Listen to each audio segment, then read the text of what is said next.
Selamat datang di iBrain Knowledge. Hari ini kita akan berbicara tentang cara merawat alat pertukangan ya. Karena alat pertukangan itu kebanyakan pada umumnya itu ada besinya ya. Jadi misalnya sekop itu kepala besi, terus cangkul ya juga terbuat dari besi, dan juga barang-barang yang lain. Nah, yang paling sensitif itu besinya guys. Jadi kalau kita tidak merawat dengan baik maupun kualitasnya itu bagus ataupun kurang bagus, tetap pada suatu hari akan berkarat jika kita tidak merawat dengan baik.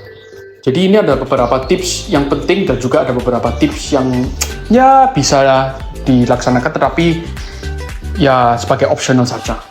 Oke, untuk pertama itu yaitu bersihkan setelah penggunaan ya. Jadi kebanyakan kalau kita sudah menyelesaikan tugas, kita sudah puas dengan tugas kita yang kita sudah selesaikan untuk hari ini, kita menyelesaikan target kita, tetapi kita lupa merawat barang setelah penggunaan. Jadi semua barang yang kita gunakan itu harus dirawat, terutama alat pertukangannya. Kalau kita membiarkan alat pertukangan tersebut di medan lapangan akan cepat rusak, alias yaitu berkarat ya. Jadi alangkah baiknya jika kita mau menggunakan alat pertukangan tersebut dalam jangka waktu yang panjang, tidak perlu beli yang baru lagi, yaitu kita merawat alat pertukangan tersebut dengan dibersihkan lah setidaknya.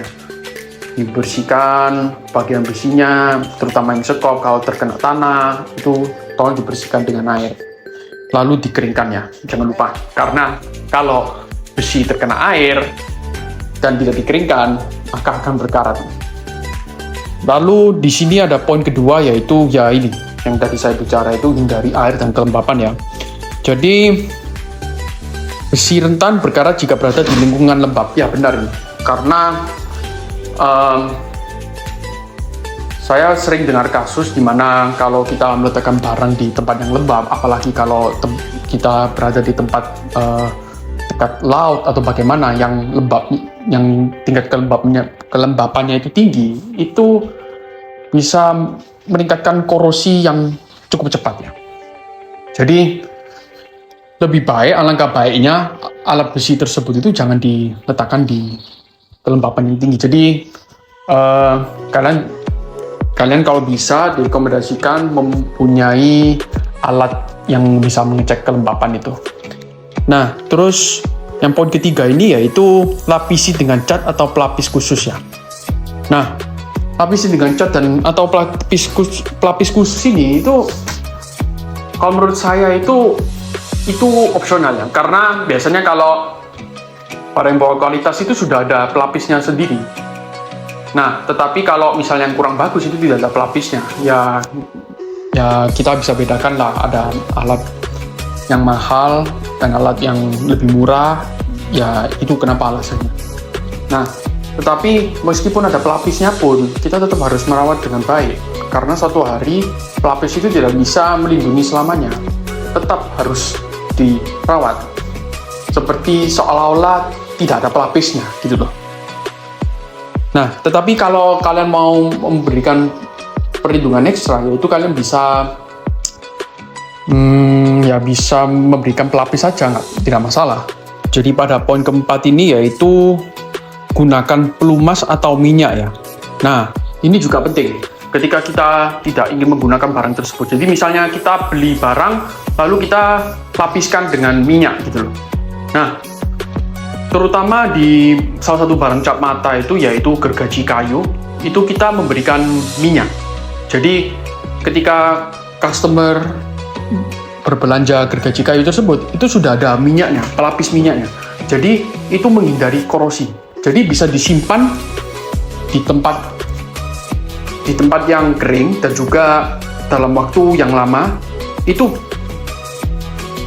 jarang sekali akan istilahnya itu mendelay korosi tersebut. Jadi ada beberapa barang itu misalnya kita belanja itu tidak ada minyaknya dari pertama. Nah itu ya biasanya ya itulah perbedaannya barang yang mahal atau yang tidak mahal ya, begitu. Nah, terus untuk poin kelima ini, hindari bahan kimia yang agresif ya.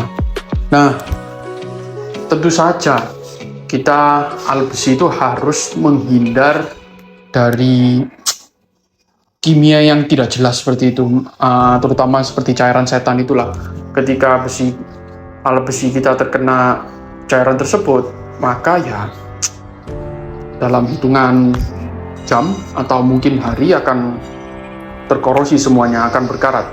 Maka dari itu ya langsung rusak, tidak bisa digunakan dan Anda harus berbelanja lagi gitu.